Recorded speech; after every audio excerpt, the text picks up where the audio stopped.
Hey everyone, welcome back to Love and Light Studios. How's everyone doing today? That's old school, ain't it? Let's do it. Let's do it. You remember that? Yes. You do? Yes. Yes. Can you do it? No. I can do my. No. I'm getting a no. No, but I try. Have you seen the one where they're like the dad and the kid? People really do it. I guess like our age teaching their kids to do it. So Me and my cool. brother used to do it all the time. I can't do it really well, but we did practice that. Oh, the good old days. Yeah. So yeah, what's up, bud? What are we doing? Okay. We got something new. Well, not really new. It's still, this channel basically is everyday life, and we apply to scriptures or stories or what God said, and then you do shorts with cool stories all day because that's kind of your personality. And anyways, I was thinking when you told me the story about your husband, it was so awesome. So I thought we'd have a testimony video. Yes. But check this out though. You're gonna tell the story. Okay. I can't say. Okay, I'm not Okay. gonna say anything. Okay. You're gonna tell the story. Okay. But listen, guys. Anybody who has had an amazing story, or just a story, a dream, or anything that you would like to share, drop it in the comments or email us, and we'll have you on. And we can sit you right here, Yeah. right? Like Yes. a Zoom type thing. Yes. And you can share. Especially the ones that don't feel like they got anybody to talk to or listen to. Because I know growing up, my stuff was so crazy, people really just looked at me like, yeah, that's your anointing or that's you. And it kind of just deflates you. And I wasn't mature enough to be happy for myself or pat myself on the back. But it would have been really nice to have somebody I could talk to. Yeah. So, I mean, if you don't have anybody to talk to, or if you have people and you just want to tell more people, please engage with us and let us know. I mean, we got a lot of them, but we would love to hear yours. Definitely. Okay, go. Okay, so just the other day, I'm driving, doing what I'm doing, and my husband calls me, and he's like, hey, I got a cool story. You want to hear it? I'm like, yes, I want to hear a cool story. Your husband, Yes. who loves God, but he hasn't started walking in the fullness that watches you in your life. Correct. That husband. Yeah. And you haven't forced God on him. You No. don't say you need it. Okay, set this up though. Okay. How do you tell him about God, or how does he see it to tell you he has a story? Give me a little bit about that. So, well, what I do is it's a long story. The shorter version would be I had a lot of growth here. Me, myself, and I had to learn to zip it, be quiet, listen to wise counsel, care in God.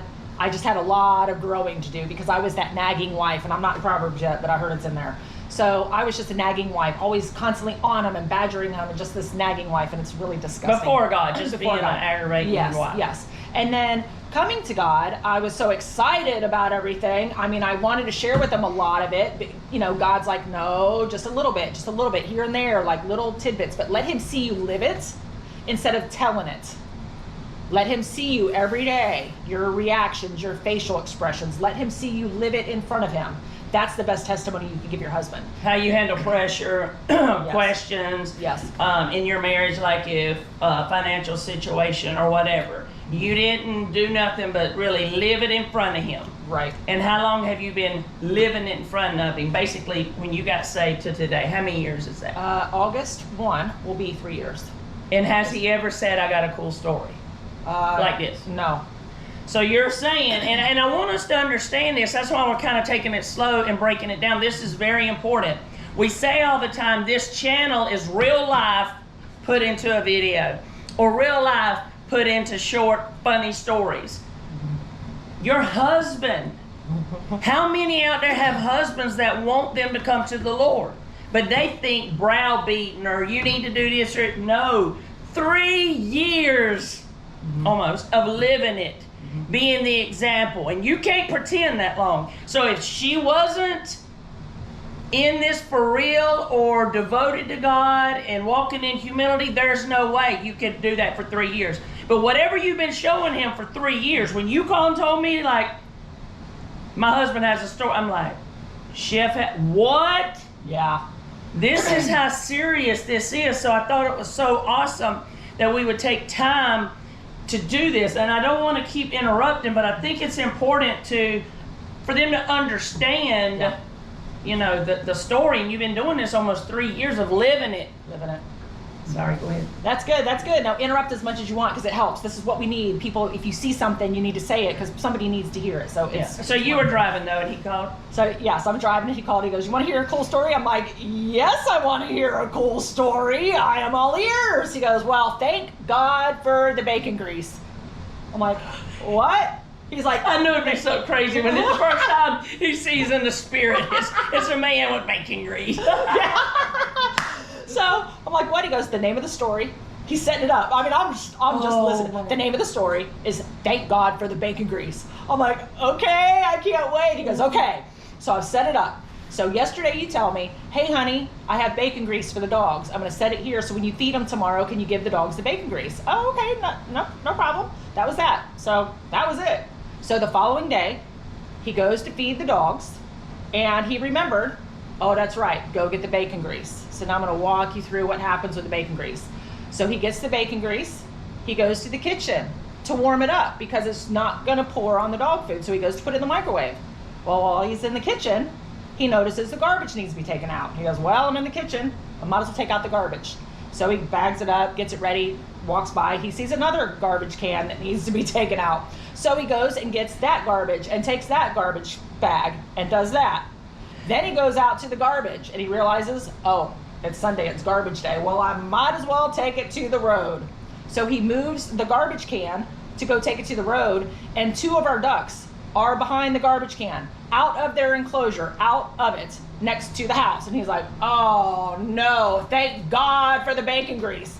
Because what would have happened is he would have just fed the dog, took the shortcut, forget the bacon grease, I don't feel like doing it, and let the dog out. Well, the 2 ducks would have been gone. Let's just say that. That would have been he would have eaten them for breakfast. The dog would have eaten them. He would have just absolutely eaten them. And we've had those ducks for like 5 years. Good laying ducks. We have good eggs from them. So Walter's like, "Oh man." And then he just started connecting in his mind, do the next right thing. He goes, "Thank God for the bacon grease. My wife told me to do it. That's what we needed to do. I did that. I went over here.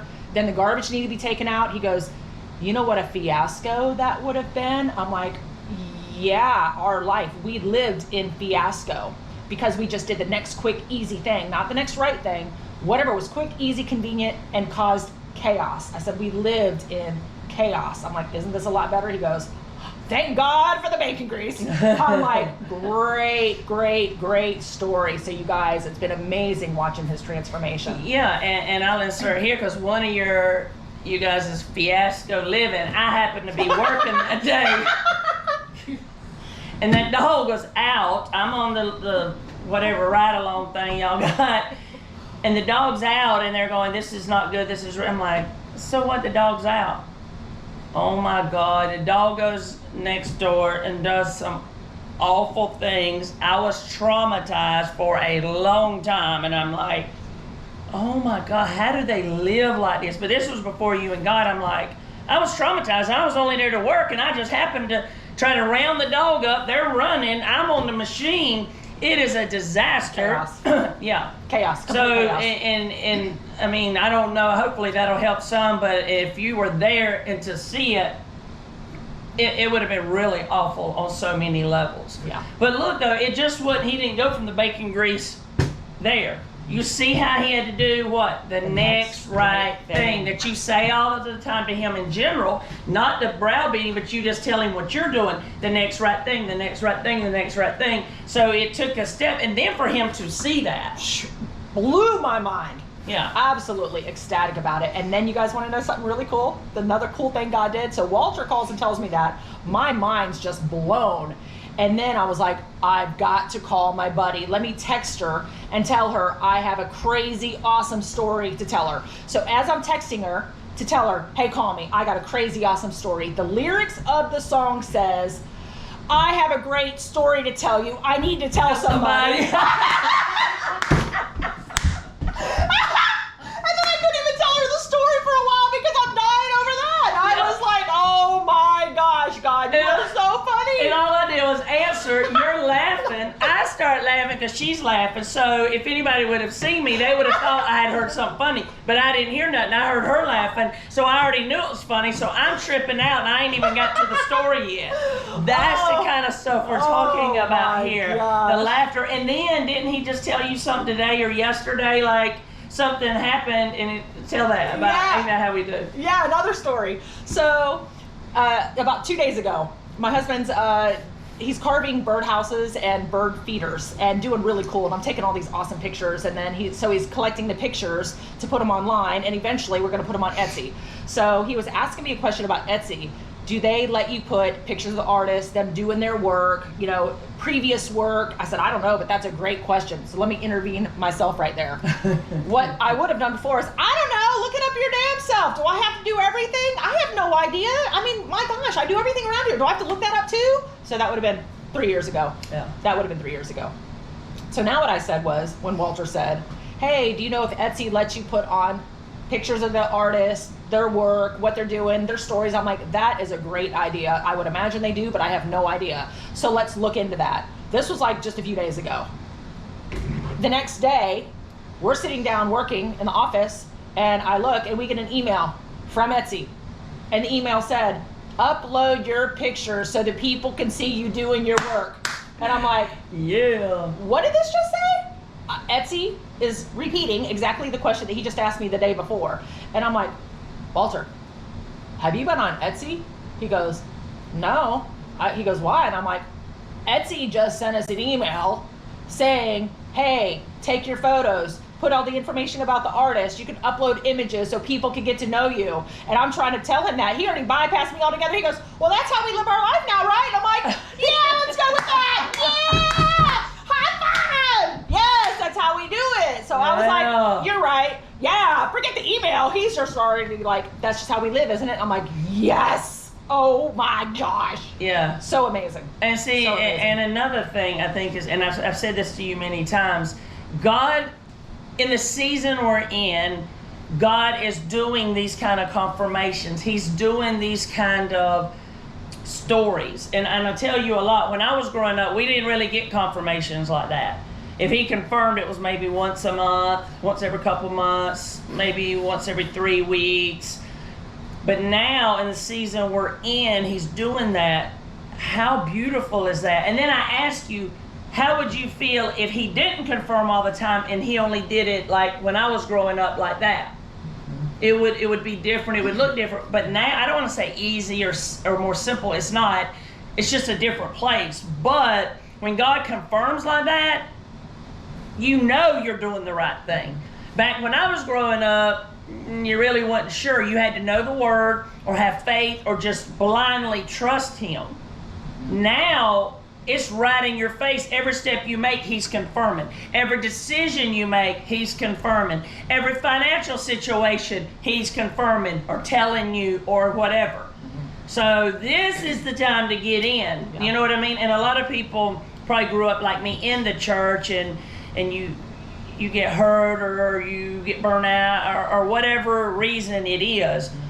But now, prodigals, it's time to come home, because now he will let you know. It's not going to be like it was then. It's different. You know what I mean? So, yeah, so I just wanted to take the time. Any other thing on that? I think because the very first thing he told me to tell people is he wanted them 24/7. He's like, the very first thing I want you to tell people is I want them 24/7. I'm like, I don't even know what that means. You're going to have to tell me what that means. So he showed me, like, I literally saw Jesus like walking in our kitchen. And he was like, Monday, he just showed me. Monday took a step, Tuesday took a step, Wednesday took a step, Thursday, Friday, Saturday. Then he jumped over into church on Sunday. Visiting hours were like visiting hours. He goes, so they get to visit with me and then jump back into the world. He goes, that at church might have lasted, a day, a few hours, whatever. And then they jump back into the world. He goes, I want people 24/7. I'm like, well, help me live 24/7 then, because I don't understand how to do it, but help me do it. So ask him, help you live in him 24/7. Stay focused on him 24/7. Everything else just happens. And then ask him to show you when he does things and confirms things. I watched Karen do it. I didn't understand it. I'd see her get a confirmation. She would tell me, I'm like, what is that, God? I don't understand that. I want that though. I want that. I want that. and then pay attention, and he'll start showing you. And then, oh my gosh, you don't have time for the world anyways, because he is so entertaining. He's just, it's incredible. And you just, I can't say enough about it. Like the Holy Rollin'. The Holy Rollin' story from the other day. I'll tell you a quick little funny the other day. So I'm driving early in the morning, so pay attention. So I'm driving early in the morning, and I'm just, driving the back roads, and I'm rolling stop signs. Sure was. I sure was rolling stop signs. And then the one, I came to a complete stop, which is weird because I just don't do that. And I was like, gee, why did I do that? That was weird. I look up and there's a sheriff right in front of me. I was like, oh, thank God, gee, you had me not roll that stop sign. Immediately, the next lyrics of the song was, Holy Rollin'.